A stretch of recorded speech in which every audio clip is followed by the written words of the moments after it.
আমার ভাইয়েরা, এই মুসলমান শুধু এখানেই ক্ষান্ত নয়, একটা বান্দা বান্দি যখন নামাজে দাঁড়াইয়া মহান আল্লাহকে রহমান আর রহিম বলে ডাকতে আরম্ভ করে, আল্লাহকে যখন স্মরণ করতে আরম্ভ করে দে, মহান আল্লাহর সহ্য করতে পারে না।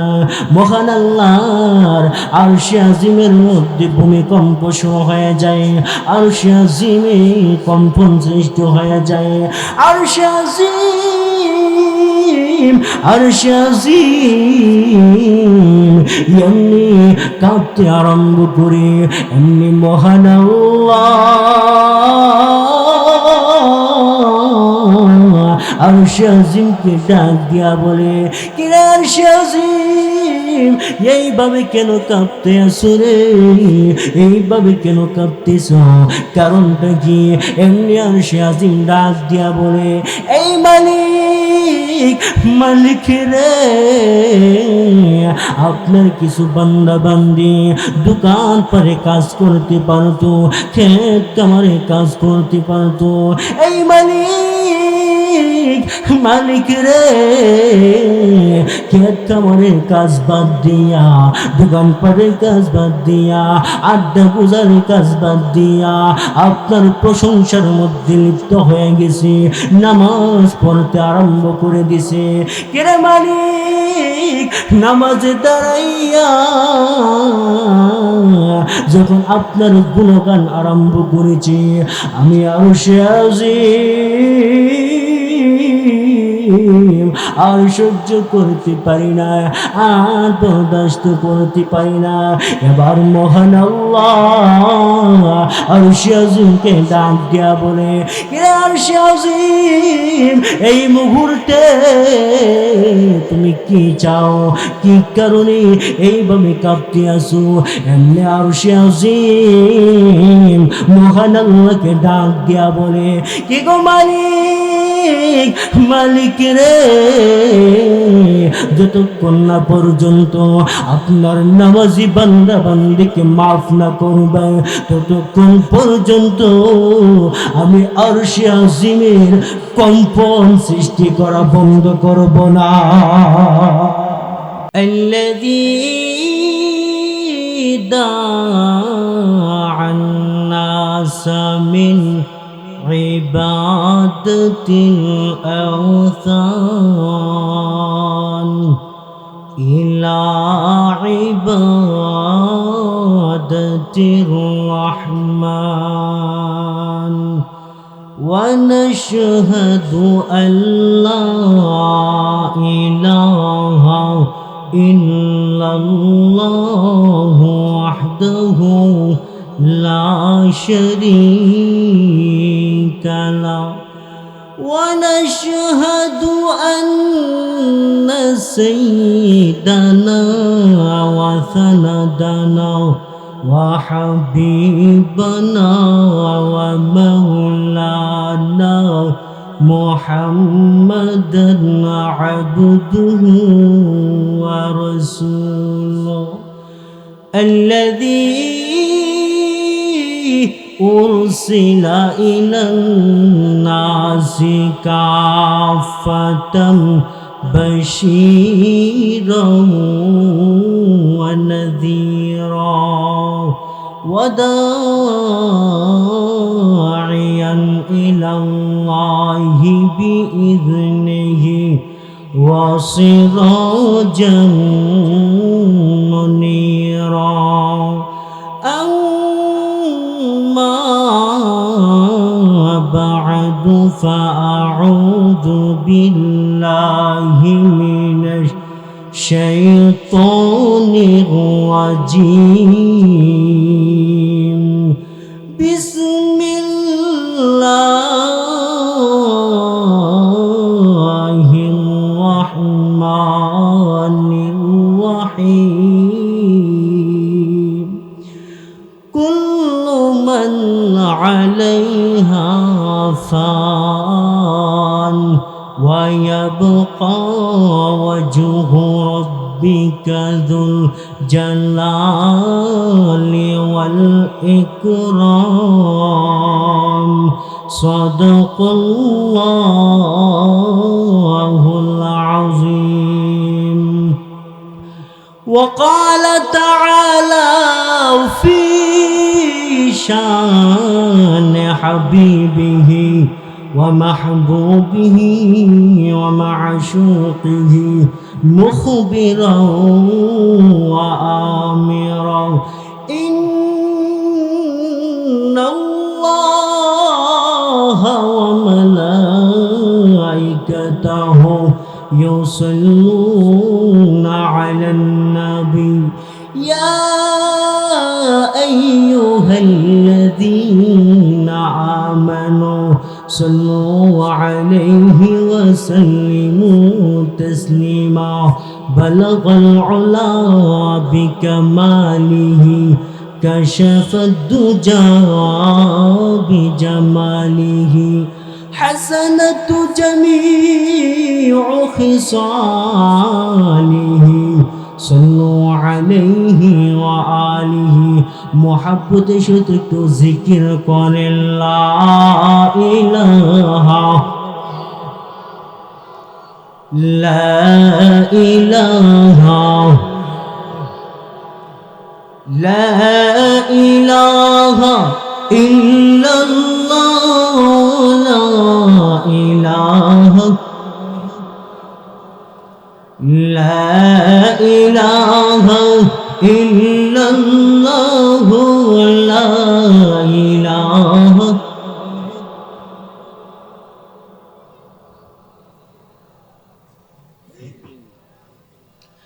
حياة المالك جي الله حياة المالك جي الله موت المالك شهي الله لا إله لا إله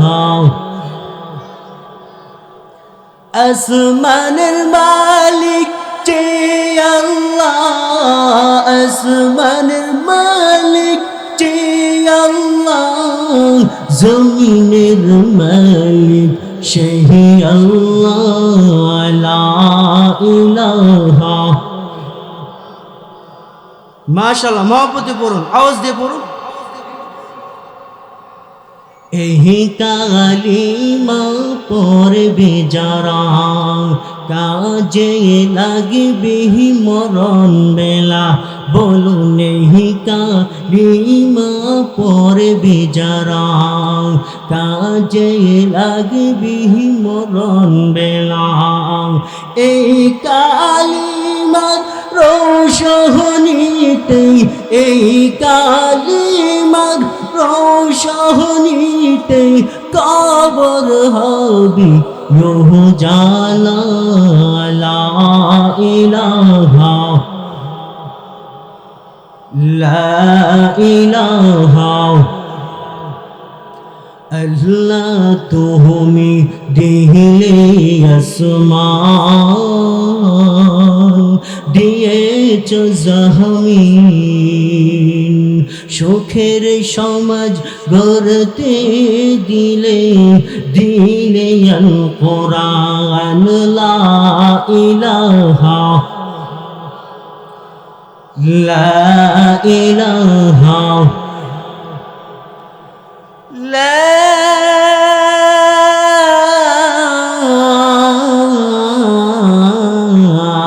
ইলাহা ইল্লাল্লাহ মুহাম্মাদুর রাসূলুল্লাহ সাল্লাল্লাহু আলাইহি ওয়াসাল্লাম। বিন্নাবাইত পশ্চিমপাড়া শাব্দিবাড়ি তরুণ সংঘের উদ্যোগে ও কবরবাসীদের রুহের মাগফিরাত কামনায় আজকের মাহফিলের বর্তমান অধিবেশনের আমার সম্মানিত সভাপতি সাহেব মাদ্দাজিল্লাহুল আলী, উপস্থিত উলামায়ে কেরাম, তুলাবে আযম ও আমার প্রাণ প্রিয় ধর্মীয় যুবকবৃন্দ ভাইরা, পর্দার আড়াল থেকে ওয়াজ শ্রবণ করতেছেন আমার সম্মানিতা মা ও বোনেরা, সর্বপ্রথম ওই মহান স্রষ্টার দরবারে শুকরিয়া জ্ঞাপন করি, যেই স্রষ্টা আপনাকে আমাকে বহু মানুষ থেকে যাচাই বাছাই করে দুনিয়াবি যাবতীয় ব্যস্ততা থেকে ফারেক করে আল্লাহ তাআলা আপনাকে আমাকে বরকতময় ফজিলতময় একটি নূরানি কোরআনি বরকতি রহমতি জলসাই আশা এবং বসার মতো তৌফিকটুকু দান করেছেন। সেই জন্য সেই রবের দরবারে অন্তরের অন্তঃস্থল থেকে মহাব্বতের সহিত এক বাক্যে উঁচু আওয়াজে একবার কালিমাতুশ শুকুর আদায় করে বলি আলহামদুলিল্লাহ। সম্মানিত উপস্থিতি, আমি আপনাদের সম্মুখে পবিত্র কালামুল্লাহ শরীফ থেকে ছোট্ট একখানা আয়াতে কারিমা তেলাওয়াত করেছি। আমি আমার তিলাওয়াতকৃত আয়াতে কারিমাকে আপনাদের সম্মুখে রেখে সেই তিলাওয়াতকৃত আয়াতে কারিমার আলোচনাটুকুকে সংক্ষিপ্ত আকারে মুখতাসারভাবে তুলে ধরার চেষ্টা করব। আমার তৌফিক ইল্লা বিল্লাহ। আমার ভাইয়েরা, এই পৃথিবীতে যতটা প্রাণী আছে, যতটা হাইওয়ানাত আছে, মানুষ বলেন, জিন বলেন বা অন্যান্য যে প্রাণীগুলি আছে, প্রতিটা প্রাণীর জীবন যেমন আছে, রূহ যেমন আছে, ঠিক তেমনিভাবে মরণও আছে, ঠিক নেই? আর এই ব্যাপারে পুরা বিশ্ব একমত, এর মধ্যে কেউ দ্বিমত না। বিশ্বাসে একমত, কিন্তু আবার আমলে একমত না। মুখ দিয়া বলে 1 মিনিটের নাই ভরসা, কিন্তু আবার হারমোনি বাজানি ছাড়ে না। আসেনি? নিঃশ্বাসের বিশ্বাস নাই, এই কথাটি বলে ঠিক, কিন্তু আবার গুনার কাম ছাড়তে পারি না। এমন হয়নি? ও মুসলমান, দুনিয়াতে যা কিছু আছে সব কিছু মরণশীল, সব কিছু ধ্বংসশীল, কোনো কিছু একদিন থাকবে না। থাকবে কে? আরেকটু আওয়াজ দিয়ে বলে না, থাকবে কে? এই জন্য আল্লাহ আমার তিলাওয়াতকৃত আয়াতে কারিমাতে বলে, কুল্লু মান আলাইহা ফান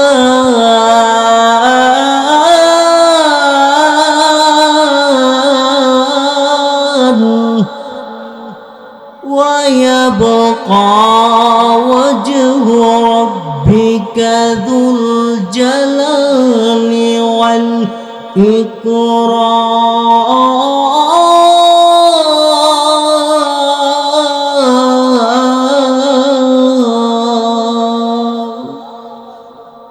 আল্লাহ তাআলা বলেন, কুল্লু মান আলাইহা ফান, সব কিছু ধ্বংস হয়ে যাবে, সব কিছু দুইটা চোখে যা কিছু দেখতেছি সব ধ্বংসশীল, শুধু সম্মান আর ইজ্জতের অধিকারী আমি মহান স্রষ্টাই শুধু বাকি থাকবো।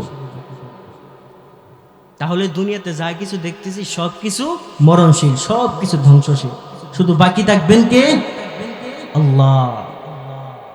এখন একটা প্রশ্ন জাগতে পারে, হুজুর সব কিছু ধ্বংসশীল, সব কিছু তছনছ হয়ে যাবে, সব কিছু ধ্বংস হয়ে যাবে, আল্লাহ কেন বাকি থাকবে? এর কারণটা জানার দরকার আছে নি? যিনি খোদা হবেন, যিনি উপাস্য হবেন, যিনি ইলাহ হবেন, যিনি মাবুদ হবেন, তিনার মধ্যে কিছু কোয়ালিটি, কিছু গুণের প্রয়োজন আছে নাকি নাই? হ্যাঁ আছে। এই জন্য আল্লাহ অন্য এক আয়াতে বলেন, আল্লাহু লা ইলাহা ইল্লা হুয়াল হাইয়ুল কাইয়্যুম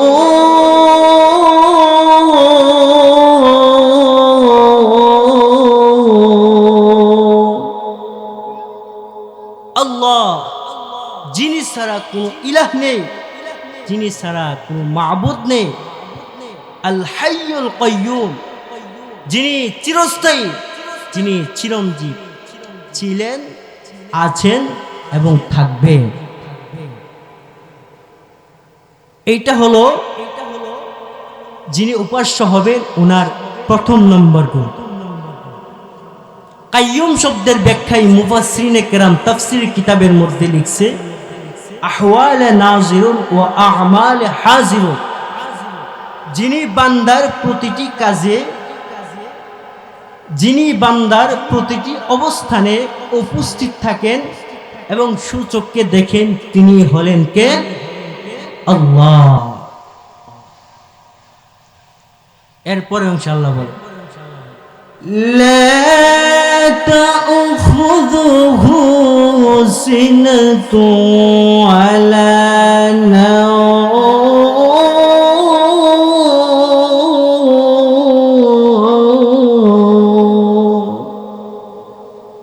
আল্লাহ, যার কোনো তন্দ্রা নেই, যার কোনো ঘুম নেই, যাকে কোনো ঘুম কোনো তন্দ্রা স্পর্শ করতে পারে না, তিনার নাম কি? আরেকটু আওয়াজ দিয়ে বলেন না, ওনার নাম কি? আল্লাহ। তাহলে ইলা এবং উপাস্য মাবুদ হওয়ার জন্য যেই কোয়ালিটির প্রয়োজন, সেই কোয়ালিটি আপনার আমার মহান স্রষ্টার মধ্যে আসেনি? হ্যাঁ আছে। এই জন্যই হলেন তিনি উপাস্য হওয়ার উপযুক্ত।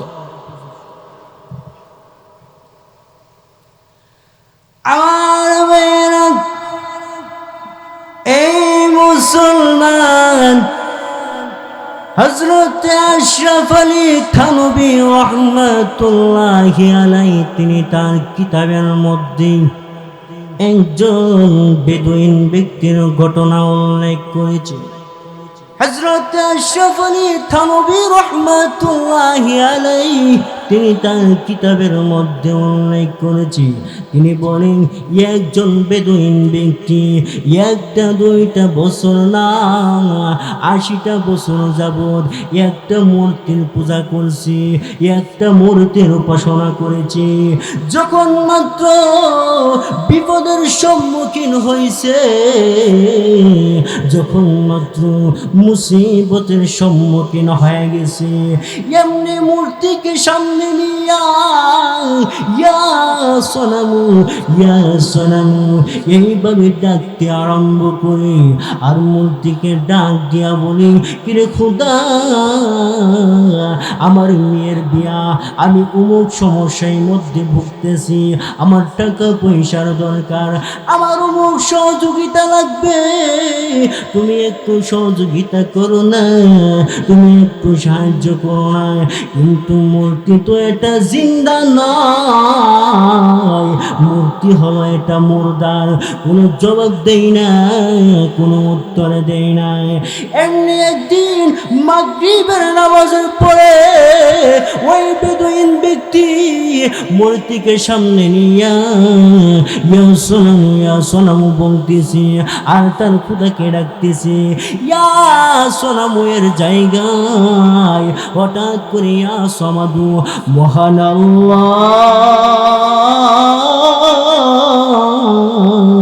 মহান আল্লাহর একটা সিফাতি নাম ইয়া সমাদু শব্দটা বের হয়ে গেছে। এমনি মহান মালিক, মহান মালিক বান্দাকে ডাক দিয়া বলে, বান্দারে বান্দা, একটা দুইটা বছর না 80টা বছর যাবৎ যেই মূর্তিকে ইয়া সোনামু বলতেছিলে, একটা মুহূর্তের জন্য কোনো উত্তর দেই নাই, একটা মুহূর্তের জন্য কোনো জবাব দেই নাই। আর এত বছর পরে ভুল ক্রমে তোর জবান দিয়া আমি মহান আল্লাহর সিফাতি একটা নাম ইয়া সমাদু শব্দটা বের হয়ে গেছে, আমি মহান আল্লাহ আর সহ্য করতে পারি নাই, আমি মহান আল্লাহর বরদাস্ত করতে পারি নাই। সঙ্গে সঙ্গে আমি মহান আল্লাহ তোর প্রশ্নের, তোর ডাকের সাড়া দিয়া দিলাম। আমার এই মুসলমান, এই পৃথিবীতে সেজদা পাওয়ার উপযোগী হিসাবে দুনিয়ার কোনো বান্দা হতে পারে না। দুনিয়ার কোনো পীর মুর্শিদ হতে পারে না। যদি সেজদা করতে হয় আর যদি স্মরণ করতে হয়, মহান আল্লাহকে স্মরণ করতে হবে। কারণ হলো একটা বান্দা বান্দি যখন নামাজে দাঁড়ায়া যায় আর মহান আল্লাহকে যখন স্মরণ করতে আরম্ভ করে, আল্লাহ ডাক দিয়া বলে, কে ফেরেশতারা,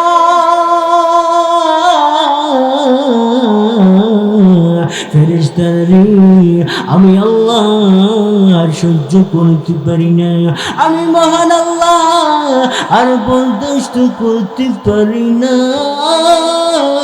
যাও যাও, আমার বান্দাকে আমার পক্ষ হইতে ঘোষণাটা শুনাইয়া দাও। আমি আল্লাহ আমার বান্দাকে এই মুহূর্তে মাফের ঘোষণা দিয়ে দিছি। তাহলে সেজদা পাওয়ার উপযোগী হিসাবে একমাত্র আল্লাহই আছে, দুনিয়ার কাউকে সেজদা করা যাবে না। আমার ভাইয়েরা, এই মুসলমান শুধু এখানে ক্ষান্ত নয়, একটা বান্দা বান্দি যখন নামাজে দাঁড়াইয়া মহান আল্লাহকে রহমান আর রহিম বলে ডাকতে আরম্ভ করে, আল্লাহকে যখন স্মরণ করতে আরম্ভ করে দে, মহান আল্লাহর সহ্য করতে পারে না। মহান আল্লাহর আরশে আজিমের মধ্যে ভূমিকম্প শুরু হয়ে যায়, আরশে আজিমে কম্পন সৃষ্টি হয়ে যায়। আরশে আজিম, আরশে আজিম এমনি কাঁপতে আরম্ভ করে, এমনি মহান আল্লাহ আরশে আজিমকে ডাক দিয়া বলে, কিরে আরশে আজিম, এইভাবে কেন কাঁপতে আছো রে, এইভাবে কেন কাঁপতেছ, কারণটা কি? এমনি আরশে আজিম ডাক দিয়া বলে, এই মালিক, মালিক রে, আপনার কিছু বান্দা বান্দি দোকান পারে কাজ করতে পারতো, ক্ষেত কামারে কাজ করতে পারতো, এই মালিক, মালিক রে, ক্ষেত কামারে কাজ বাদ দিয়া, দোকান পারে কাজ বাদ দিয়া, আড্ডা গুজারে কাজ বাদ দিয়া আপনার প্রশংসার মধ্যে লিপ্ত হয়ে গেছে, নামাজ পড়তে আরম্ভ করে দিছে। কিরে মালিক, নামাজে দাঁড়াইয়া যখন আপনার গুণগান আরম্ভ করেছি, আমি আরশে আজিম আর সহ্য করতে পারি না, আর বরদাস্ত করতে পারি না। এবার মহান আল্লাহ আরশে আজিমকে ডাক দিয়া বলে, আরশে আজিম, এই মুহূর্তে তুমি কি চাও, কি কারণে এইভাবে কাঁপতে আসো? এমনি আরশে আজিম মহান আল্লাহকে ডাক দিয়া বলে, কি গো মালিক, মালিক রে, যতক্ষণ না পর্যন্ত আপনার নামাজি বান্দা বান্দিকে মাফ না করবে, ততক্ষণ পর্যন্ত আমি আরশে আজিমের কম্পন সৃষ্টি করা বন্ধ করব না। এখন চিন্তা করেন, আল্লাহকে সেজদা দিলে আর আল্লাহর গুণগান গাইতে আরম্ভ করলে কি ফায়দা, কি লাভ? একটু চিন্তা করেন। ও মুরব্বী বাবা, ও যুবক ভাই, ও পর্দানিশী মা বোনেরা, একটু খেয়াল করে শুনেন না। এই পৃথিবীতে আপনি যখন আল্লাহর গুণগান গাইতে আরম্ভ করবেন, আল্লাহর তাসবিহাত গাইতে আরম্ভ করবেন, আল্লাহ রব্বুল আলামিন এর খাতিরে আপনাকে ফেরেশতার মাধ্যমে ক্ষমার ঘোষণা দিয়ে দিন। সুবহানাল্লাহ। ও মুসলমান, এই পৃথিবীতে আমরা কেউ থাকবো? আচ্ছা, মৃত্যু জিনিসটা এটা কি মিথ্যা নাকি সত্য? হ্যাঁ, সত্য। কেউ থাকবো না এই পৃথিবীতে, একদিন চলে যেতে হবে। আচ্ছা, অতীতে যারা ছিল তারা কি এখন আছে? তারা কেউ নাই। নবী রাসূলগণ বলেন, সাহাবায়ে কেরামগণ বলেন, কেউ থাকতে পারে নাই। সকলেই আল্লাহ ডাকে সাড়া দিয়া চলে যেতে হয়েছে।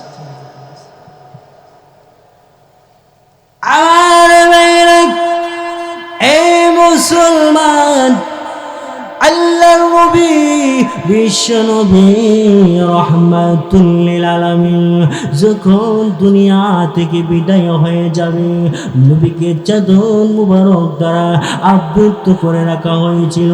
হঠাৎ করে নবীজি চাদর মুবারকের ভিতরে দুইটা হাত একবার লম্বা করে, হাত একবার গোটাই, পা এইভাবে গোটাই আবার লম্বা করে, এই করুণ অবস্থা দেখি আয়েশা নবীজির শরীর মুবারক থেকে চাদর মুবারকটা একটু উঠালেন।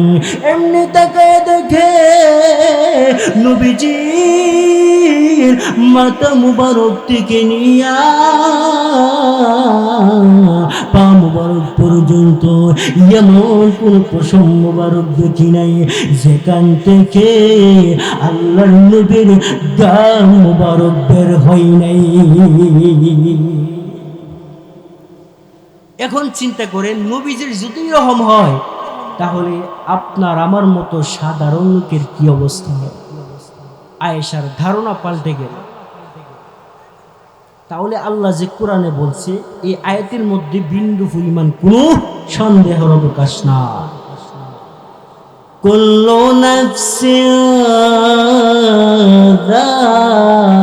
যায়িকাতুল মাউত,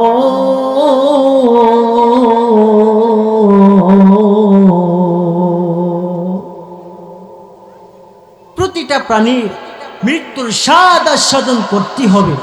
মৃত্যুর হাত থেকে কেউ রেহাই পাবে না, কেউ বাঁচার কোনো ক্ষমতা নাই। আপনাদের কি অসুবিধা হইতেছে? আপনারা দিয়ে হা না না কিছু কোনো না, ঘুমাইন না, বাপ নিয়ে আপনার মাহিল আছে হবে না। এই বাপ নিয়ে বৈশা থাকলে কোনো কাজ হবে না। হা না না কিছু বইলা একটু উত্তর দিতে হবে। একটু জিকির করেন, লা ইলাহা লা ইলাহা লা ইলাহা ইল্লাল্লাহ লা ইলাহা সুবহানাল্লাহ ওয়ালহামদুলিল্লাহ লা ইলাহা ইল্লাল্লাহ সুবহানাল্লাহ ওয়ালহামদুলিল্লাহ লা ইলাহা, মাশাআল্লাহ,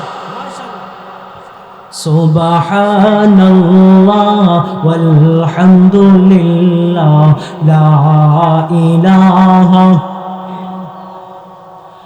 আমার চেহেলে মেয়ে বন্ধু বান্ধব আর যত আপনজন, আমার চেহেলে মেয়ে বন্ধু বান্ধব আর যত আপনজন, সবাই মিলে রাখবি আমায়, সবাই মিলে রাখবে আমায় সাড়ে 3 হাত মাটির ঘরে। সুবহানাল্লাহ,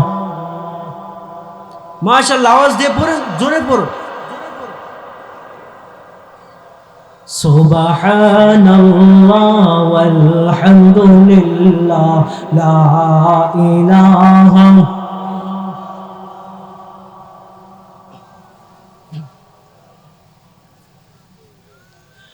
তুমি বাঁচাও, তুমি মারো, তোমার হাতে জীবন মরণ। তুমি বাঁচাও, তুমি মারো, তোমার হাতে জীবন মরণ। তুমি চারা নাই যে মুদের, তুমি চারা নাই যে মুদের কোন পরওয়ারদিগার।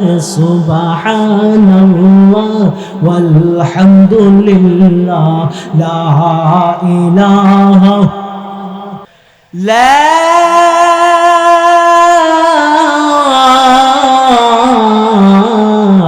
ইলাহা ইল্লাল্লাহ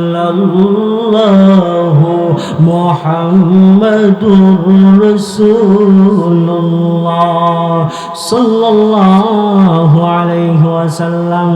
ও মুরব্বি বাবারা, ও যুবক ভাইরা, ও পর্দানিশী মা বোনেরা, একটু খেয়াল করে শুনেন না। হযরত আয়েশা যেই মুহূর্তে নবীজির শরীর মুবারক থেকে যখন নাকি চাদর মুবারকটা একটু উঠাইছে, এমনি তাকায়া দেখে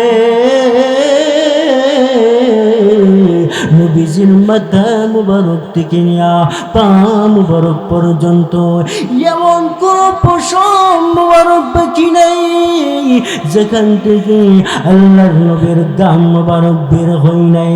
হঠাৎ করে নবীজির পেটে ব্যথা, নবীজির পিঠের মধ্যে ব্যথা, মাথায় ব্যথা, এই ব্যথিত হইয়া হঠাৎ করে ফাতেমাকে ডাক দিয়া বলে, কে ফাতেমা, ফাতেমা রে, যাও যাও একটু দরজার দিকে তাকায়া দেখো না, কে জানি বারবার সালাম দে, কে জানি বারবার পারমিশন চাই ঘরে ঢোকার জন্য, একটু দরজার দিকে তাকায়া দেখো না। ফাতেমা ডাক দিয়ে বলে, আমি যদি আমার বাবার কাছে বসে থাকি, বাবা যদি বলে, তাহলে কি আমি আজরাইলকে দেখবো নাকি? এমনি মহান আল্লাহ আজরাইলকে ডাক দিয়ে বলে, কি আজরাইল, আজরাইল না না, আমার নবী ফাতেমার সামনে প্রকাশিত হয়ে যাও, না হয় আমার নবীর কথাটা মিথ্যা হয়ে যাবে, আমার নবী মিথ্যাবাদী হয়ে যাবে। এই আজরাইল, আজরাইল রে, যাও যাও আমার নবীর মেয়ের সামনে ফাতেমার সামনে প্রকাশিত হয়ে যাও। যেই মাত্র আজরাইল ঘরের বাহিরে প্রকাশিত হইয়া যেই মুহূর্তে ঘরের দরওয়াজার সামনে প্রকাশিত হয়ে দাঁড়ায় গেছে, এমনি ফাতেমা তাকায়া দেখে রে, এত বিশাল বড় আকৃতিওয়ালা ব্যক্তি, যার তুলনা মক্কা মদিনার কারোর সাথে হয় না, এমন আকারের একজন লোক ঘরের দরওয়াজার সামনে দাঁড়াইয়া আছে, দুইটা চক্ষু অগ্নিলোকের মতো, আর হাতের আঙ্গুলগুলি বিশাল বড় বড়। হযরত ফাতেমা নবীকে ডাক দিয়া বলে, কি গো আব্বাজি, আব্বাজি গো, আমার জীবনে এত বড় আকারের আকৃতিওয়ালা লোক আমি আর কোনোদিন দেখি নাই। আব্বাজি উনি কে, ওনার পরিচয়টা কি একটু জানতে চাই। এমনি নবীজি তার মেয়ে ফাতেমাকে ডাক দিয়া বলে, মা হাদা মালাকুল মাউত, হাদা হাদিমুল লাযাতি আনিল মাউত। ও মা, উনি হলেন মালাকুল মাউত আজরাইল, উনি এমন একজন ব্যক্তি মা গো মা, যিনি নাকি সন্তানের সামনে থেকে বাবার জানটাকে কেড়ে নেয়। উনি এমন ব্যক্তি, যেই ব্যক্তি মা বাবার সামনে থেকে সন্তানের জানটাকে কেড়ে নেয়। উনি হলেন এমন ব্যক্তি যিনি নাকি দুনিয়ার যত স্বাদ মজা আছে সবগুলিকে কর্তন করে দেয়, দুনিয়া থেকে মানুষের জানটাকে কবজ করে নেয়। উনি হলেন এমন ব্যক্তি। এমনি ফাতেমা আব্বাকে ডাক দিয়া বলে, কি গো আব্বাজি, আব্বাজি গো, না না আমার বুঝার বাকি নাই, নিশ্চয়ই আপনাকে দুনিয়া থেকে নিয়ে যাওয়ার জন্য আসছে। ও আব্বাজি, আমার বোঝার বাকি নাই, আপনি দুনিয়া থেকে বিদায় হয়া পরকালের দিকে যাত্রা শুরু করবেন। এমনি ফাতেমা চোখের পানি ছেড়ে দিয়া কান্না আরম্ভ করছে। বাবাকে ডাক দিয়ে বলে, কি গো বাবা, বাবা গো, না না, আপনি যদি দুনিয়া থেকে বিদায় হয়ে যান, হাসান হুসাইন কার দরবারে যাবে, কার দরবারে গিয়ে দুঃখ প্রকাশ করবে?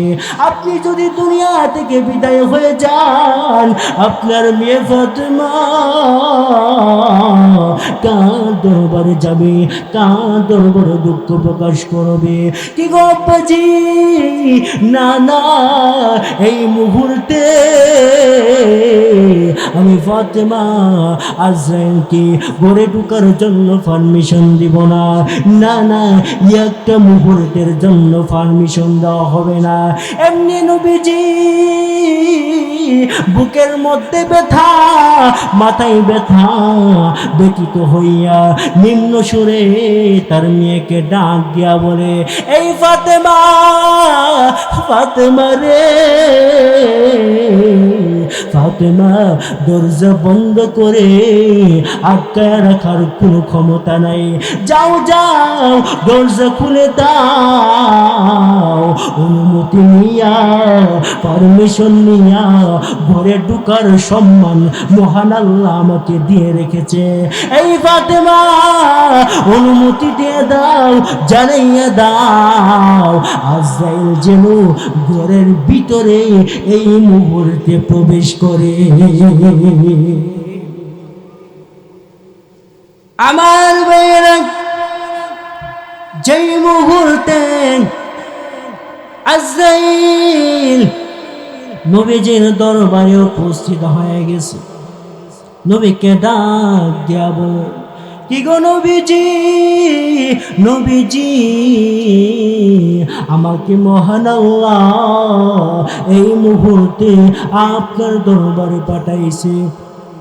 ওগো নবীজি, আপনি যদি চলে যেতে চান, সম্মানের সহিত আপনাকে নিয়ে যাওয়া হবে, আর যদি থাকতে চান গো, আপনার হায়াতকে দারাজ করে দেওয়া হবে, আপনার হায়াতকে বাড়াইয়া দেওয়া হবে। এবার নবীজি হযরত আজরাইলকে ডাক দিয়ে বলে, কিরে আজরাইল, আমি যাব কি যাব না এই কথা এখন বলতে পারবো না, হাত্তা ইয়াতিয়ানি জিবরাইল, জিবরাইল যতক্ষণ না পর্যন্ত ওহী না নিয়া আমি নবীজির দরবারে আসবে, ততক্ষণ পর্যন্ত আমি নবী দুনিয়া থেকে যাব কি যাব না সেটা বলতে পারবো না। যখন জিবরাইল নবীজির দরবারে এসে গেছে, এবার নবীজি ডাক দিয়া বলে, কিরে জিবরাইল, আজরাইল আমাকে বলেছে মহান আল্লাহ নাকি আজরাইলকে পাঠাইছে এই মুহূর্তে আমি নাকি দুনিয়া থেকে বিদায় হয়ে যাইতাম, আমি নাকি দুনিয়া থেকে বিদায় হয়ে যাইতাম। আজরাইল আমার কাছে আসছে আমার জানটাকে, আমার রূহটাকে কবজ করে নিয়ে যাওয়ার জন্য। তোমার কি মতামত? এখন জিবরাইল একটা ইঙ্গিত দিছে, কোরআনে আয়াতে কারিমার মাধ্যমে একটা ইঙ্গিত দিছে, ইন্নাকা মাইতুন ওয়া ইন্নাহুম মাইতুন। ওগো নবীজি, আপনার দুশমনেরাও মরণশীল, এমনকি আপনি নিজেও মরণশীল। এখন জিবরাইলে ইঙ্গিত দিছে দুনিয়া থেকে চলে যাওয়ার জন্য। নবীজির আর বুঝার বাকি নেই। জিবরাইল ইঙ্গিত দিছে, নবীজি আপনার বিরোধিতা যারা করেছে তারাও মরণশীল, অর্থাৎ কাফের মুশরিকেরা তারা মরণশীল, আপনি নিজেও মরণশীল। এর মানে নবীকে ইঙ্গিত দিছে নবীজি দুনিয়া থেকে বিদায় হয়ে চলে যাওয়ার জন্য। আমার, এই মুসলমান এমনি নবীজি চোখের পানি ছেড়ে দিয়া নবীজি কান্না আরম্ভ করছে। জিবরাইল ডাক দিয়া বলে, কি গো নবীজি, আপনি চোখের পানি ছেড়ে দিয়া কেন কাঁদতেছেন? কারণটা কি? আপনি কি আপনার নাতি হাসান হুসাইনের জন্য কান্দিননি? আপনি কি ফাতেমার জন্য কান্দিননি? আপনি কি আয়েশার জন্য কান্দিননি? না রে জিবরাইল, আমি হাসান হুসাইনের জন্য কাঁদি না, আমি আমার মেয়ে ফাতেমার জন্য কাঁদি না, আমি আয়েশার জন্য কাঁদি না, আমি কারো জন্য কাঁদি না। জিবরাইল, মরণের কি যন্ত্রণা, মরণের কি কষ্ট আমি নবী সহ্য করতে পারি না। আমার গুনাহগার উম্মত, আমার গুনাহগার উম্মত, আমার গুনাহগার উম্মত কিভাবে মরণের কষ্ট ভোগ করবে? এ জিবরাইল, জিবরাইল রে, আমি কার জন্য কাঁদি না, আমি কাঁদি রে আমার গুনাহগার উম্মতের লাগি। আল্লাহু আকবার।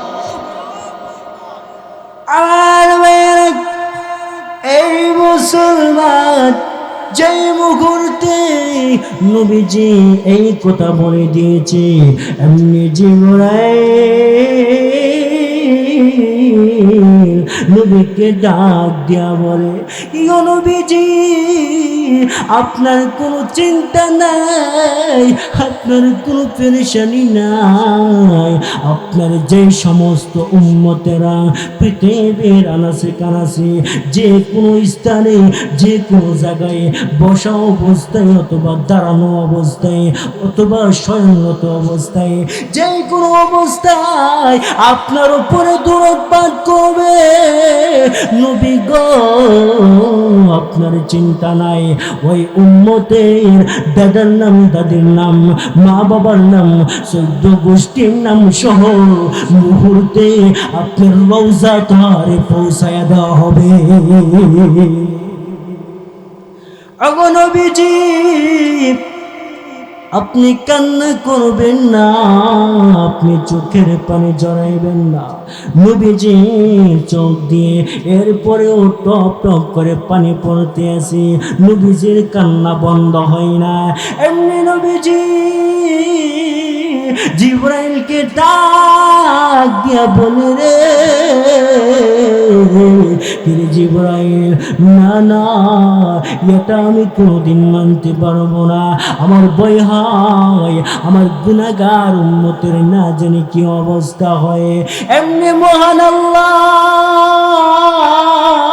জিবরাইলকে ডাক দিয়ে বলে, কিরে জিবরাইল, যাও যাও আমার নবীকে জানাইয়া দাও, আমার নবীর উম্মত যদি মরণের 1 বছর আগে যদি আমি মহান আল্লাহ তাআলার দরবারে খাঁটিভাবে যদি তাওবা করতে পারি, আমি মহান আল্লাহ আমার নবীর খাতিরে আমার নবীর উম্মতের গুনাহগুলিকে মাফ করে দিব। জিবরাইল যখন নবীজির দরবারে এই সংবাদ নিয়ে আসছে, নবী ডাক দিয়ে বলে, কিরে জিবরাইল, না না, 1 বছর এটা অনেক লম্বা সময় হয়ে যায়, 1 বছর আমি মানি না। এই সময়ের ভিতরে আমার গুনাহগার উম্মত তাওবা করতে পারবে না, তাওবা করতে পারবে না। এবার জিবরাইল মহান আল্লাহ তাআলার দরবারে উপস্থিত হয়ে গেছে। মহান মালিককে ডাক দিয়ে বলে, কিরে মালিক, আপনার নবী 1 বছর মানে না, 1 বছর নাকি এটা অনেক লম্বা সময় হয়ে যায়। জিবরাইল, যাও যাও আমার নবীর কাছে যাও, আমার নবীকে জানাইয়া দাও আমার নবীর উম্মত যদি মরণের 6 মাস আগে আমি আল্লাহ তাআলার দরবারে যদি খাঁটিভাবে তওবা করে, আমি মহান আল্লাহ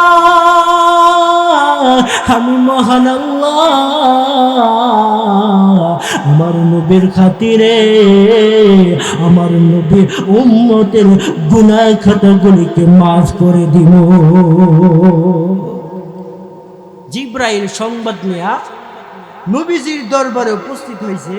নবীকে ডাক দিয়ে বলে, ওগো নবীজি, আল্লাহ পাক রব্বুল আলামিন এই মুহূর্তে জানায় দিয়েছে 6 মাস আগে যদি আপনার উম্মত খাঁটিভাবে তাওবা করতে পারে, আপনার খাতিরে আপনার যতগুলি গুনাহগার উম্মত আছে তাদের পিছনের গুনাহগুলিকে মাফ করে দিব। সুবহানাল্লাহ।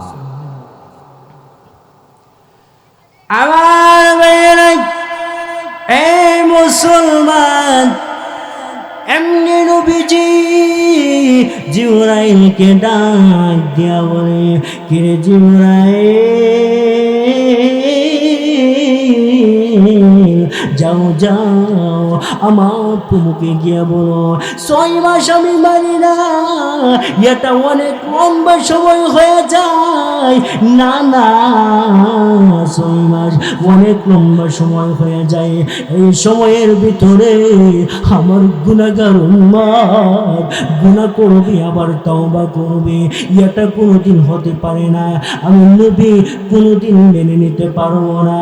এমনি জিবরাইল মহান প্রভুকে ডাক দিয়া বলে, ইগো প্রভু,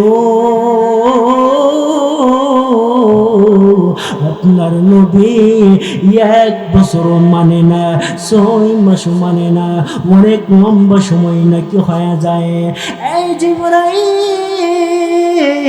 জিবরাইল রে, যাও যাও আমার নবীকে জানাইয়া দাও আমার নবীর উম্মত যদি মরণের 1 মাস আগে আমি মহান আল্লাহ তাআলার দরবারে যদি খাঁটিভাবে তওবা করতে পারে, আমি মহান আল্লাহ আমার নবীর খাতিরে আমার নবীর উম্মতগুলিকে মাফ করে দিব। জিবরাইল সংবাদ নিয়ে আসছে, নবীজি 6 বছর, 1 বছর বলছিলেন, 1 বছর আপনি মানেন না। আল্লাহ জানাই দিছে 1 বছরের কথা বলছে। 1 বছর নাকি লম্বা সময় হয়, 6 মাসও লম্বা সময় হয়। এখন 1 মাসের কথা বলে দিছে। 1 মাস আগে যদি মরণে কয় মাস, 1 মাস আগে যদি খাঁটিভাবে কেউ তওবা করতে পারে, আল্লাহ পাক আপনার খাতিরে আপনার উম্মতদেরকে মাফ করে দিবে। সুবহানাল্লাহ। এমনি নবীজি ডাক দিয়া বলেন, না জিবরাইল, 1 মাসও এটা অনেক লম্বা সময় হয়ে যায়, 1 মাসও হইতো না, 1 মাস পারবে না। কেমন দরদ নয় নবী উম্মতের জন্য, কি পরিমাণ দরদ, কি পরিমাণ মায়া, এখন চিন্তা করে। আর এই মুসলমান, এমনি নবীজি জিবরাইলকে ডাক দিয়া বলে, কিরে জিবরাইল, যাও যাও আমার প্রভুর কাছে যাও, আমার প্রভুকে জানাইয়া দাও 1 মাস মানি না,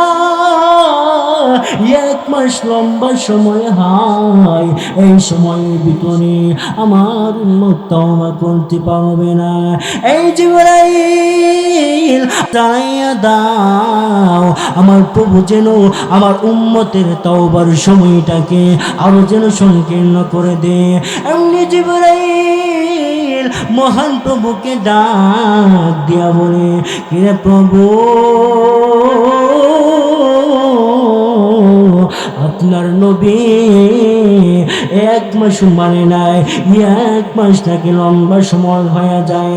এই প্রভু, আপনার নবী এই মুহূর্তে জানাই দিয়েছে আপনার বান্দা বান্দির তাওবার সময়টাকে আরো সংকীর্ণ করে দেওয়ার জন্য। এমনি মহান মালিক জিবরাইলকে ডাক দিয়ে বলে রে জিবরাইল যাও যাও আমার নবীর দরবারে যাও, আমার নবীকে জানাইয়া দাও আমার নবী গুনাহগার উম্মত যদি মরণের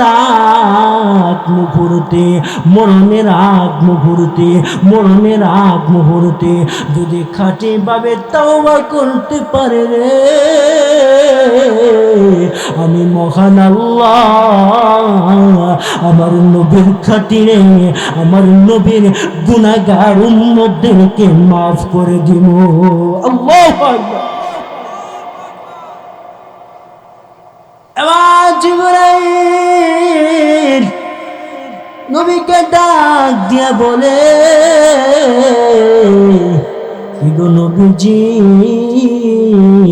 মহান আল্লাহ এই মুহূর্তে জানায়া দিয়েছে আপনার উম্মত যদি মরণের আগে 1 বছর না 6 মাস না 1 মাস না যদি মরণের আগ মুহূর্তে যদি খাঁটিভাবে যদি তওবা করতে পারে মহান আল্লাহ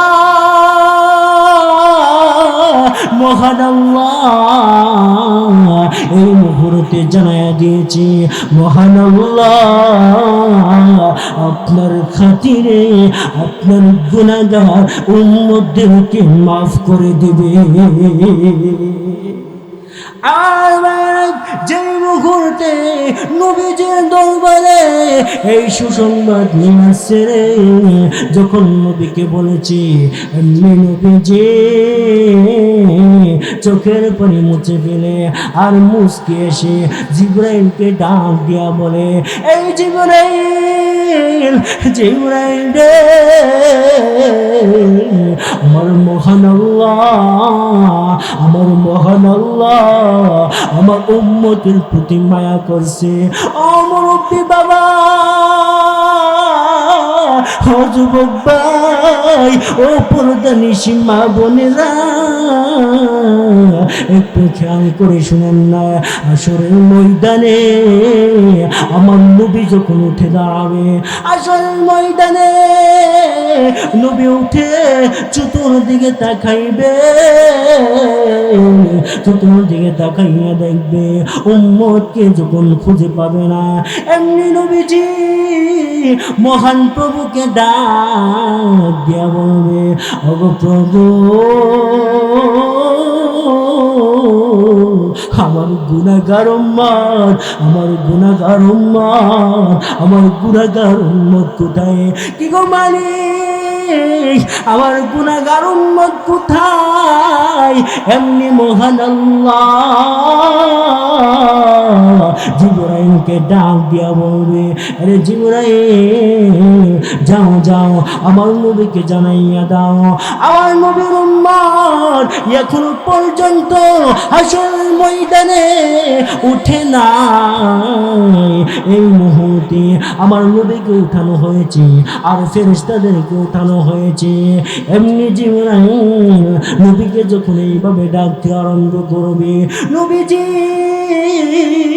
মহান আল্লাহকে ডাক দিয়ে বলবে কি গো মালিক আমার গুনাহগার উম্মতকে মাফ করবিনি দয়া লাগেনি মায়া লাগেনি ওগো মালিক আমার গুনাহগার উম্মতকে যদি মাফ না করেন গো আমি নবী জান্নাতে যাব না আমার গুনাহগার উম্মত জাহান্নামের আগুন সহ্য করতে পারবে না জাহান্নামের আগুন বরদাস্ত করতে পারবে না ও মুরব্বি বাবা ও যুবক ভাই ও পর্দানিশী মা বোনেরা একটু খেয়াল করে শুনেন না আসরের ময়দানে নবীজি ইয়া রাব্বি উম্মতি এইভাবে মহান মালিকের দরবারে সুপারিশ করতে আরম্ভ করবে যেই নবী উম্মতের জন্য তায়েফের ময়দানে রক্ত ঝরাইছে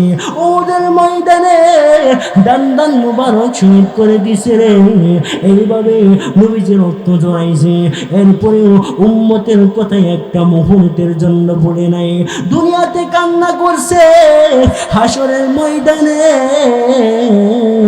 নবীজি ইয়া রাব্বি উম্মতি ইয়া রাব্বি উম্মতি করতে থাকবে।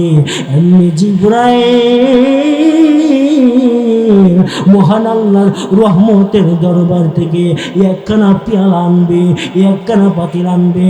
হযরত জিবরাইল নবীজির হাতে তুলে ধরবে, কি গো নবীজি, এই পেয়ালার পানিটা, এই পাতিলের পানিটা, এই শিশির পানিটা আপনি জাহান্নামের আগুনে ঢেলে দেন। এমনি নবীজি জিবরাইলকে ডাক দিয়া বলবে, কিরে জিবরাইল, এটা কিসের পানি? এটা কি দুনিয়ার কোনো পানি নেই? এটা কি জমজমের পানি নেই? এটা কি আবে হায়াতের কোনো পানি? না না, এটা দুনিয়ার কোনো সাধারণ পানি না, এটা জমজমের পানি না, এটা আবে হায়াতের পানি না, এটা কোনো সাধারণ পানি না, এটা হলো দুনিয়ার গুনাহগার, দুনিয়ার গুনাহগার বান্দা বান্দির চোখের পানি। আল্লাহু আকবার। যখন আল্লাহ জিবরাইলকে ডাক দিয়ে বলবে, জিবরাইল আমার নবীকে জানায়া দাও, এই যে পানিটা আমি আল্লাহ দিলাম, এই পানিটা জাহান্নামের আগুনে ঢেলে দেওয়ার জন্য বলো। যেই মুহূর্তে নবীজি এই চোখের পানিটাকে জাহান্নামের আগুনে ঢেলে দিবে, সঙ্গে সঙ্গে জাহান্নামের আগুন নিভে যাবে। সুবহানাল্লাহ। ও মুরব্বী বাবারা, যুবক ভাইয়েরা, আমার শ্রদ্ধেয় বড় ভাই হযরত মাওলানা হাফেজ আবু সালেহ সাদি সাহেব হযরতে আপনাদেরকে খুব সুন্দর বয়ান করে শোনাবে, চমৎকার বয়ান করে শোনাবে। আমার শ্রদ্ধেয় বড় ভাই, আপনারা শেষ পর্যন্ত ধৈর্য সহকারে কে কে বসে থাইকা শুনতে রাজি আছেন, দুইটা হাত উঠে আল্লাহকে দেখাই দেন। নারায়ে তাকবীর, নারায়ে তাকবীর। দিন ইসলাম, দিন ইসলাম।